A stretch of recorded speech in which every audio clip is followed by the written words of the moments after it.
સુરતના અડાજણમાં પૂર્વ વિધર્મી પ્રેમી પ્રેમિકાને અન્ય યુવક સાથે જોઈ જતા પ્રેમિકાએ કર્યો આપઘાત. સુરતના અડાજણમાં પૂર્વ વિધર્મી પ્રેમી પ્રેમિકાને અન્ય યુવક સાથે જોઈ જતા પ્રેમિકાએ આપઘાત કર્યો. અડાજણમાં રહેતી યુવતી મેકડોનાલ્ડમાં કામ કરતી હતી. યુવતીના મેકડોનાલ્ડ મેનેજર સાથે પ્રેમ સંબંધ હોવાનો પૂર્વ વિધર્મ પ્રેમીએ આક્ષેપ કર્યો છે. વિધર્મી યુવતીના ઘરે પહોંચતા યુવતી અને મેનેજર એક જ રૂમમાં દેખાઈ આવ્યાનો આરોપ કરવામાં આવ્યો છે. વિધર્મીએ પૂર્વ પ્રેમીને જોઈને યુવતી એક રૂમમાં ભરાઈ ગઈ હતી. વિધર્મીએ 25 મિનિટ સુધી દરવાજો ખોલવાનો પ્રયાસ કર્યો હતો, પરંતુ યુવતીએ દરવાજો ન ખોલતા આખરે વિધર્મીએ દરવાજો તોડીને અંદર પ્રવેશ્યો હતો.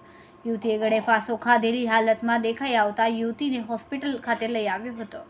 સિવિલ હોસ્પિટલના હાજર તબીબે યુવતીને મૃત જાહેર કર્યો હતો. અડાજણ પોલીસે યુવતીના મૃતદેહને પીએમ અર્થે મોકલીને વસીમ શેખના નિવેદન લઈને કાર્યવાહી હાથ ધરી છે.